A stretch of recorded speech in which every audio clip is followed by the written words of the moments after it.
والسلام علی من لا نبی بعدہ اما بعد فاعوذ باللہ من الشیطان الرجیم بسم اللہ الرحمن الرحیم یا ایھا الذین آمنوا ان من ازواجکم واولادکم عدوا لکم فاحذروہم وان تعفوا وتصفحوا وتغفروا فإن اللہ غفور رحیم۔ اے ایمان والو، بے شک تمہاری بیویاں اور اولادوں میں سے کچھ تمہارے دشمن ہیں، سو ان کے معاملے میں ہوشیار رہو، اور اگر عفو درگزر سے کام لو تو بخشش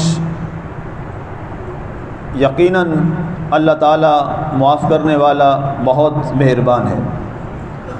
سامعین، یہ کل ہماری سورہ تغابن کی مبارکہ نمبر 54 کا کچھ حصہ، اس کی تفسیر میں نے عرض کی تھی۔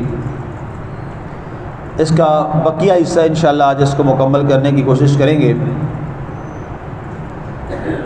اللہ تعالیٰ نے اس میں ایمان والوں کو مخاطب کیا اور عورتوں کو یعنی بیویوں کو اور اولاد کو دشمن قرار دیا۔ اس کی وجہ کیا ہے؟ بنیادی طور پہ یہ مبارکہ حضرت سیدنا عوف بن مالک اشجعی رضی اللہ تعالی عنہ، یہ ان کے بارے میں نازل ہوئی ہے۔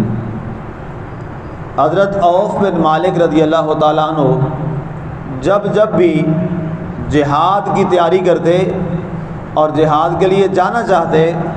تو ان کی جو اولاد ہے، ان کے جو بیوی بچے ہیں، وہ انہیں کوئی بہانہ کر کے روک لیتے اور وہ جہاد کے لیے نہ جا سکتے۔ تو ایسی مثالیں کچھ ایک دو اور بھی ملتی ہیں کہ وہ صحابہ کرام نہ جا سکے اور وہ اپنے گھر میں مگن رہے۔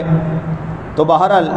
یہ جو واقعہ ہے جس بارے میں یہ مبارکہ نازل ہوئی ہے، حضرت عوف بن مالک اشجعی رضی اللہ تعالیٰ عنہ کا ہے کہ وہ جب بھی جہاد کے لیے نکلتے تو ان کے بیوی بچے ان سے ایک ہی جملہ بولتے کہ آپ ہمیں کس کے حوالے کر کے جا رہے ہیں، آپ ہمیں کس کی بنیاد پہ یہاں اکیلا چھوڑ کے جا رہے ہیں۔ تو جو ہی وہ یہ بات کرتے تو ان کا ظاہر ہے باپ تھے، دل پسیج جاتا، دل ان کا بھر آتا، اور وہ اپنی اولاد کی خاطر اور بیوی بچوں کے خاطر جو ہے وہ جہاد پر نہ جاتے۔ جب یہ معاملہ ایک دو بار ایسے ہی جو ہے وہ دہرایا گیا تو اس کے بعد اللہ تعالیٰ نے صاحب مبارکہ کو نازل فرمایا اپنے پیارے حبیب صلی اللہ علیہ وسلم کے سینہ اطہر پہ کہ اے پیارے حبیب صلی اللہ علیہ وسلم، آپ کے صحابہ میں کچھ ایسے لوگ بھی ہیں جو گھر سے بڑے مجبور ہیں، یہ چاہتے ہیں کہ یہ کسب حلال کریں، یہ چاہتے ہیں کہ پاک چیز استعمال کریں، لیکن ان کے جو گھر والے ہیں وہ انہیں ان تمام چیزوں سے منع کرتے ہیں، اور بلکہ حضور صلی اللہ علیہ وسلم کا دیا ہوا اس کو وہ جھوٹا نعوذ باللہ قرار دیتے ہیں اور اس سے وہ نجاست کے طور پہ نعوذ باللہ جی دیکھتے ہیں۔ اب اس میں یہ جو بات اہم ہے وہ یہ کہ اب ان لوگوں نے یہ کیا کہ 3 روایتیں اس میں ابھی میں پڑھ رہا تھا۔ پہلی حضرت عوف بن مالک اشجعی کی ہے، دوسرے ایک اور صحابی تھے جس کے راوی حضرت عبداللہ ابن عباس رضی اللہ تعالیٰ عنہ ہیں کہ چند ایک لوگ تھے، ان کا نام حضرت عبداللہ ابن عباس نے نہیں بتایا، کہ وہ لوگ مسلمان ہوئے مکہ میں، اور اس کے بعد ساتھ ہی سرکار نے اعلان فرما دی ہجرت کا کہ چلو جی مکہ سے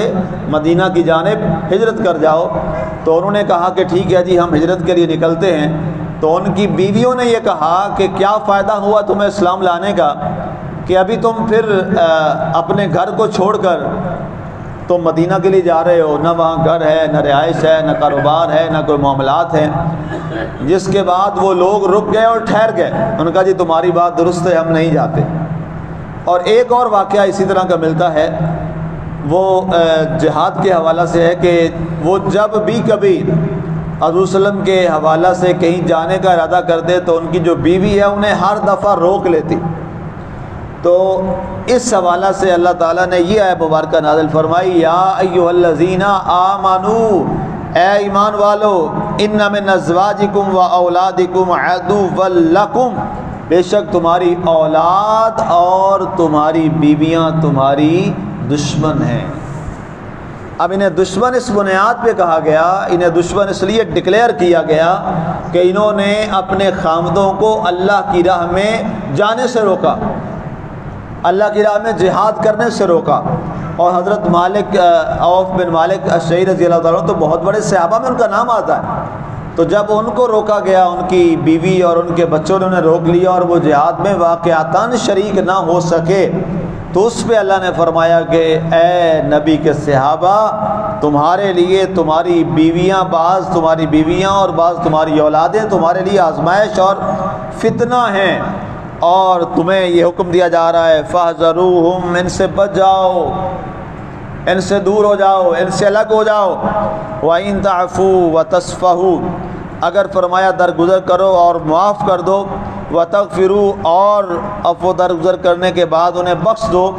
تو فَإِنَّ اللَّهَ غَفُورٌ رَحِيمٌ، تو بے شک اللہ کی ذات بڑی بخشنے والی، بڑی مہربان ذات ہے۔ اب اس لحاظ سے کل میں نے اس پہ بڑی ڈیٹیل بتائی تھی کہ بیوی کیسے فتنہ ہو سکتی ہے، اولاد کیسے فتنہ ہو سکتی ہے، یہ دونوں انسان کے لیے کیسی آزمائش بن سکتی ہے۔ کل اس پر میں نے تفصیلی بات کی، اور جو آدھا حصہ رہ گیا تھا آج ہمارا، وہ حضرت عوف بن مالک رضی اللہ عنہ کے حوالہ سے۔ اب اس سے ایک بات یہ بھی سمجھ آتی ہے کہ اگر صحابی رسول ہو کر حضرت عوف اللہ کے پیارے نبی صلی اللہ علیہ وسلم کے صحابی ہیں، اگر صحابی ہو کر ان پہ بیوی بچوں کا جو معاملہ ہے اور ان کا جو جادوئی اثر ہے وہ اگر ان پہ چل سکتا ہے تو ہم پہ کیوں نہیں چل سکتا؟ اس لیے ہم نے کیا زیادہ سینسٹیو ہونا ہے، ہم نے زیادہ سوچنا ہے کہ کبھی ایسا نہ ہو کہ ہماری بیوی، ہماری اولاد ہمیں اللہ کی راہ سے روک دیں، اللہ کے قرب سے روک دیں۔ کہیں ایسا نہ ہو کہ ہم دنیا کی رنگینیوں میں پڑتے ہوئے اپنی بیوی اور بچوں کی ہر قسم کی آسائش کی خاطر ہم اللہ کا حکم بھول جائیں اور نافرمانی کر دیں۔ ہم سب مسلمانوں کو اس پر غور کرنا چاہیے۔ اگر یہ پہلے ہو چکا ہے تو اب مسلمان کو یہ کام نہیں کرنا چاہیے کہ اگر یہ پہلے ہو چکا تو اللہ تعالیٰ نے ان کو تو ظاہر معاف کر ہی دینا ہے، چونکہ وہ نبی صلی اللہ علیہ وسلم کے غلام ہے، اور نبی صلی اللہ علیہ وسلم کے جو غلاموں کا معاملہ ہے وہ تو بڑا ہی الگ سا ہے، اور نبی صلی اللہ علیہ وسلم کے جو صحابہ کرام ہیں ان کا تو معاملہ بڑا ہی الگ سا ہے۔ تو اس لیے فرمایا اگر تم ان سے درگزر کرو اور تم یہاں سے آرام کے ساتھ جو ہے اس معاملے کو ٹھیک کرو، اور اس کے بعد فرمایا وَتَغْفِرُوا، اور تم یقیناً اللہ تعالیٰ سے بخشش اور معافی کی طلبگار ذات بن کر اس کے پاس جب آؤ گے تو اللہ کو کیسے پاؤ گے؟ فَإِنَّ اللَّهَ غَفُورٌ رَحِيمٌ، اللہ تعالیٰ بڑا بخشنے والا، بڑا مہربان۔ سبحان اللہ۔ لہٰذا آج ہم بھی، اگر ہم میں سے کسی نے اپنے بیوی بچوں کی وجہ سے، کسی بھی وجہ سے کوئی نافرمانی کی ہے اللہ کی، تو اسے اللہ کے حضور توبہ کرنی چاہیے۔ اس میں لکھا مفسرین نے کہ بعض دفعہ ایسا ہوتا ہے کہ اولاد کی محبت میں انسان رشوت کھا جاتا ہے،